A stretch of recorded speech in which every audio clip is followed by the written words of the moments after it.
NBC5 responds. Roughly 100 families say they trusted a senior living facility in the suburbs to take care of them through their golden years. But now they claim they're out hundreds of thousands of dollars after Friendship Village in Schaumburg filed for bankruptcy and was sold last year. PJ Randhawa found some of those former residents owed thousands are now on track to get back just a fraction of what they put in. Dan Scheibenreif and his dad Joe have always been close. Boy, he was a hard worker.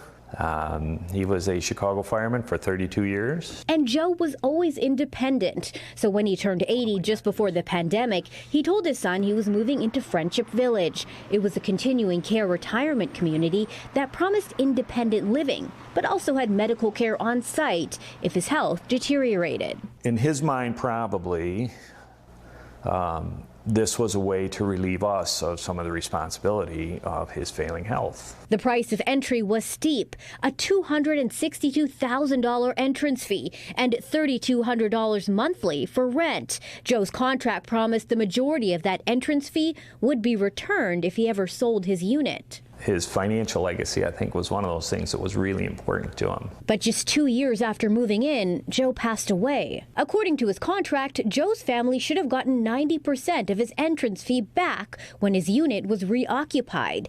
That's $234,000.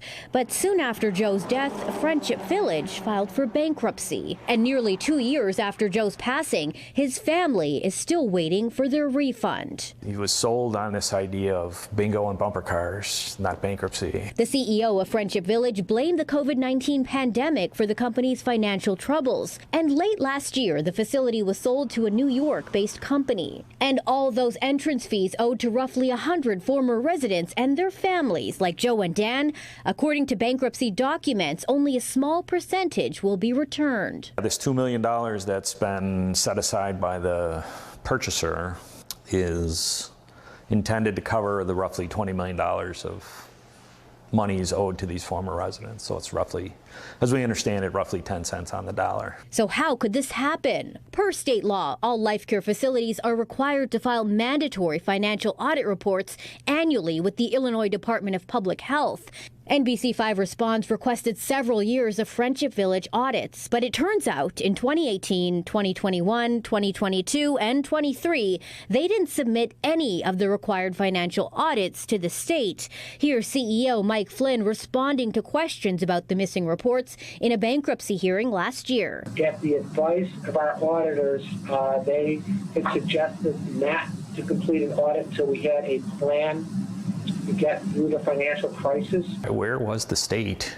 Where's the accountability? NBC5 Response asked the Illinois Department of Public Health if it's taking action against Friendship Village for not submitting those audit reports. They told us they are unable to comment due to the pending bankruptcy case. It kind of feels like the last mechanism people had to be protected by the state was just overlooked completely with no consequence. Yeah, one of the things we found is, especially when it gets to the realm of bankruptcy, there's so much federal law that just supersedes state law. Representative Janet Yang Rohr is one of a few lawmakers filing legislation to bring more financial transparency to how life care facilities like Friendship Village operate. We can make sure that they are going in with eyes wide open, that they have the information, the data that they need. For me, the impact is less financial and it's more emotional. That was my dad's second set of eyes over a lot of this stuff. It's a bit of an admission of failure.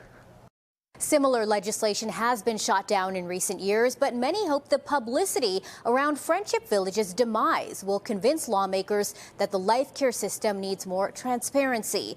NBC5 Response reached out to Friendship Village's bankruptcy attorney, as well as the new ownership company. So far, we have not received a comment.